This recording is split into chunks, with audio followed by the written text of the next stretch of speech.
మా ఆయన గారి పేరు కండేలి సుబ్రహ్మణ్యం సార్. నా పేరు కండేలి శైలజ సార్. మాది మంగపేట సార్.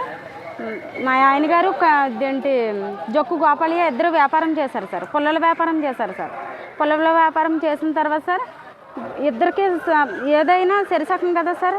కనీసం రైతుల దగ్గర నుంచి 20 మంది రైతుల దగ్గర నుంచి డబ్బు తెచ్చేసుకుని ఒక్కడే వాడుకున్నాడు సార్. కనీసం మాకు రూపాయి ఇవ్వలేదు సార్. నేను డబ్బులు అడిగినప్పుడల్లా గొడవ ఆడుకుంటా అలాగా ఇలాగా ఇచ్చేస్తాను అలాగా ఇలాగా అని అనుకుంటే చెప్పేవాడు సార్. అలాగ కొంతకాలం అలా గడిపేసి సార్ తర్వాత డబ్బులు ఇవ్వలేదని నేను నా తర్వాత ఆ అప్పు ఉంది ఈ అప్పు ఉంది తర్వాత ఒకేసారి ఇచ్చేస్తానమ్మా నీకు డబ్బులు అని మా దగ్గర మాకు తెలియకుండా అన్యాయం చేశాడు సార్.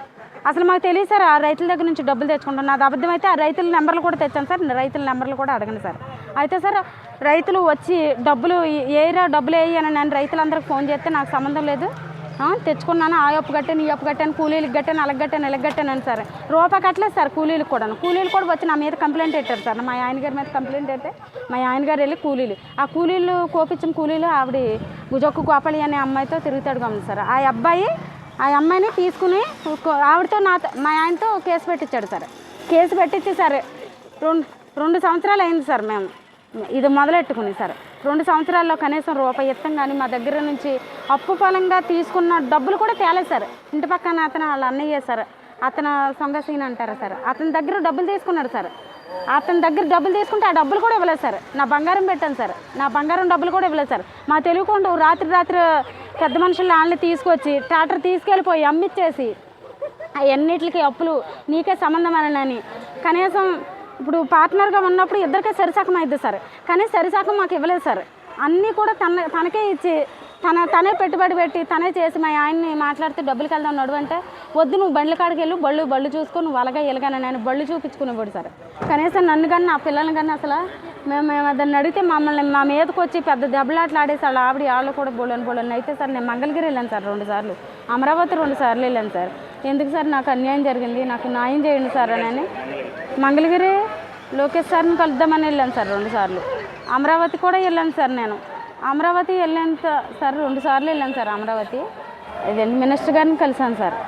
ఆవిడ గారికి కూడా నేను పిటిషన్ పెట్టాను సార్. అమరావతిలో సార్ పెట్టాను సార్. కనీసం నేను నాకు న్యాయం చేయాలి కదా సార్. ఎన్నిసార్లు వెళ్ళినా కానీ ఒకసారి కూడా న్యాయం జరగలేదు. అన్యాయం అయిందని అంటున్నారు సార్. ఇప్పుడు దొంగ వస్తాడు సార్. దొంగ వచ్చినప్పుడు దొంగ ఒకటే తీసుకెళ్ళాడు కదా సార్. చెప్పి తీసుకెళ్తాడు సార్. దొంగ తీసుకెళ్ళాడు కదా సార్. దొంగతనంగా వచ్చి తీసుకెళ్ళిపోయాడు సార్. డబ్బులన్నీ కూడా కంప్లైంట్ ఇచ్చాను సార్. 2 సార్లు 4 సార్లు ఇచ్చాను సార్. పోలీసులు అంటున్నారు ఎవిడెన్స్ చూపించమ్మా అలాగా ఇలాగంటే సార్ 20 మంది రైతులు చెప్తున్నారు కదా సార్. నమ్మాలి కదా సార్. చిన్నప్పులు గారు ఆయన ఉన్నారు సార్ రత్నాజీ గారు. ఆయన్ని కూడా అడగండి సార్. నాది అబద్ధం అయితే ఆయన కూడా చెప్పాడు వరే ఆడపిల్లలు కలవడరా ఆ డబ్బు ఆడికి ఎవరా అని అన్నారు సార్. కనీసం అతను మా డబ్బులు మాకు కూడా ఇవ్వలేదు సార్. మా 2 ఆడపిల్లలు సార్. నాకు న్యాయం సార్. ఆ 2 టాటర్లో గొయ్యగూడెం పోలీస్ స్టేషన్లో పెట్టాలి సార్. పెట్టి సార్ నా మీద నేను రూపాయి తీసుకోలేదు సార్. నా దగ్గర ఎవిడెన్స్ ఉన్నాయి సార్. పోలీసులు చిన్నప్పులు గారు ఉన్నారు సార్. ఆయనకి ఫోన్ చేయండి సార్. ఆయన నెంబర్ ఇస్తాను. ఆయన నెంబర్ ఉంది సార్. 20 మంది రైతుల నెంబర్లో ఉన్నాయి సార్. ఆ 2 టాటర్లు అక్కడ పెట్టాలి సార్. ఆ డబ్బు తినేసాడు సార్. నా తెచ్చుకుని దొంగతనంగా డబ్బు తిన్నది కాక సార్ నా టాటర్ కూడా అమ్మించాడు సార్. ఇప్పుడు నా 2 ఆడపిల్లలు సార్. నా 2 ఆడపిల్లలను చదివించుకునే తాకత నాకు కావాలి సార్. కనీసం నా 2 ఆడపిల్లలను చదివించుకునే తాకత కూడా నా దగ్గర లేదు సార్. నా 2 ఆడపిల్లలకి న్యాయం చేయండి సార్. లేకపోతే నేను ఏదో తాగి జిల్లా కలెక్టర్ ఆఫీస్ దగ్గర వచ్చి నేను ఏదో తాగి చచ్చిపోతాం ఖాయం సార్. నేనైతే బతకను సార్. నేను ఎస్పీ గారికి ఆ ఊరుంది కదా సార్. అదే సార్ అక్కడ ఎస్పీ గారికి రాశారు సార్. ఇప్పుడు అదే సార్ ఏంటంటే అదే సార్ పోలవరం ఎస్సీ గారికి రాశారు సార్. ఆయన కూడా నాకు న్యాయం చేయకపోతే సార్ నేనైతే నా పిల్లల్ని నా మొగుడిని తీసుకొచ్చి నేను ఇక్కడే చచ్చిపోతాను సార్. నేనైతే బతకను సార్. నాకైతే న్యాయం కావాలి సార్. నా టాటర్ అమ్మాడు సార్. ఇప్పుడు నా భర్త ఎక్కడికి పనిలోకి వెళ్తలేదు సార్. అసలు కనీసం పనిలో కన్నా వెళ్ళాలి కదా సార్. అందరూ కూడా సార్ లైసెన్స్లు వేసుకుని అన్ని అధికారంగా గట్రా మాట్లాడతాం కదా సార్. నాలాంటి పేదాన్ని చూడనప్పుడు ఎందుకు సార్ వీళ్ళందరూ అన్నిటికన్నీ వేసేసుకుని మాకు అధికారం ఉంది అలాగా ఇలాగని మాట్లాడతాం కదా సార్. మాలాంటి వాళ్ళకి న్యాయం చేయాలి సార్. మాలాంటి వాళ్ళకి ఏది సార్ న్యాయం? ఎన్నిసార్లు తిరిగాను సార్. మంగళగిరి ఎన్నిసార్లు 2 సార్లు వెళ్ళాను. అమరావతి 2 సార్లు వెళ్ళాను. పోలీస్ స్టేషన్ దగ్గరికి వెళ్ళాను. కనీసం న్యాయం జరగలేదు సార్ ఒకసారి కూడాను.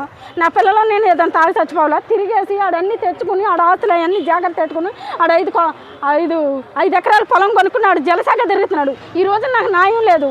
ఒకరిని ఎవరిని అడిగినా ఎవరు న్యాయం చేయట్లేదు. ఏంటి సార్ అంటే మనుషులు చెప్తే న్యాయం చేస్తాం లేకపోతే న్యాయం చేయకపోతాం. చచ్చిపోతామా సార్? అంటే 20 మంది నెంబర్లో తెచ్చినప్పుడు 20 మంది రైతులు కూడా వీడు తప్పు చేశాడు, ఈ డబ్బులు వీడికి ఇవ్వమని అన్న కానీ లెక్క చేయట్లేదు సార్. ఆ 2 టాట్లు లెక్క లేకపోతే సార్ నేను ఎలాగో పురుగుల మందు తెచ్చుకున్నాను, అదే తాగి చచ్చిపోతాను సార్. నేనైతే బతకను సార్. నేను నా 2 పిల్లలు ఫస్ట్ ఇయర్ సెకండ్ ఇయర్ డిగ్రీలోకి వెళ్ళదు సార్ ప్రకాశం కాలేజీలో. తీసుకురమ్మని డబ్బులు తీసుకొస్తాను, నేను ఫీజు కట్టించుకుంటాను అన్నాడు సార్. ఎందుకు సార్ ఇలాంటి బతుకు? ఎన్ని చోట్ల తిరిగాను, ఎన్ని చోట్లకి వెళ్ళాను నేను, కనీసం నన్ను ఒక్కడు కూడా పట్టించుకుంటలేదు.